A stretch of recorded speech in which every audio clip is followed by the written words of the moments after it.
Yung boses, Zaki. Yung swag, JD. Yung amoy, Husky. Yung ilong, Andy.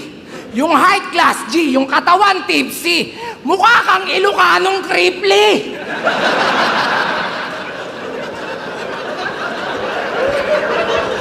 Ang cringy. Kasi siya daw yung next na Looney. Yun ang piniflex palagi. Eh sobrang wex mong copy. Pakicheck ngang mabuti kasi mula neck at body, yung specs mo pang dopey. Kaya wag mo kong ino-OG. Si Lons, Lodi. Ikaw, lonely. Yun ang reality. Kaya bes, I'm sorry. Ikaw ay aking tatapatin. Kasi di ko tatanggapin kung ikaw ang maging next na Looney. Pero kung ako tatanungin, mukhang pwede na ring next na Looney. Pakitext, mag-ready.